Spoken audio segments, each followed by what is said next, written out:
In the days leading up to Charlie Kirk's death, at least a half a dozen left-wing social media accounts made posts hinting that Charlie would be killed, saying that something bad would happen to Charlie, that Charlie was going to have a bad day when he went to go speak in Utah. Now, it's been 10 days since his assassination, and you would hope that this would be some sort of a wake-up call, especially for the left. Maybe tone down the hateful rhetoric. Maybe stop calling everyone Hitler. Stop accusing everyone of being racist that you disagree with. Maybe just tone all of that hateful nonsense that we've seen from the left for so long now. Maybe just dial it down a little. Someone just got assassinated because of y'all.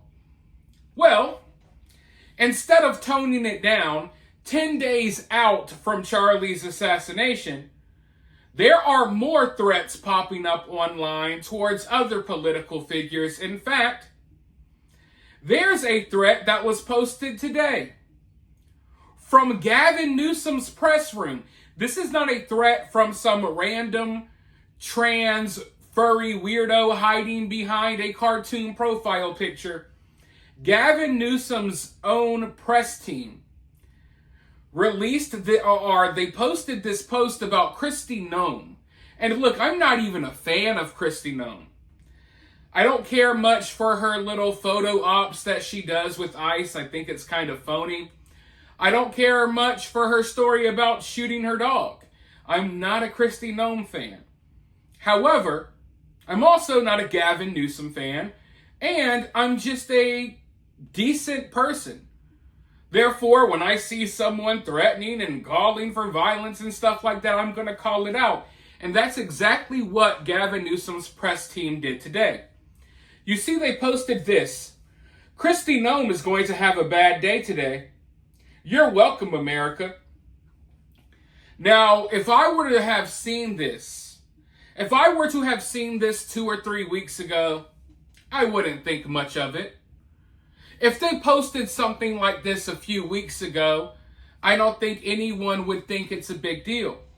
And when you look at these simple words, it doesn't seem like much unless you're someone like me that has done the research and knows that this looks exactly like what some people were saying about Charlie Kirk the day before he got assassinated.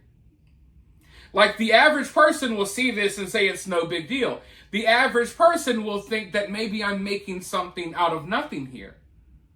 But if you went down the dark rabbit holes into the trans abyss of crazy weirdos who were hinting that Charlie was going to die, then you saw posts just like this one.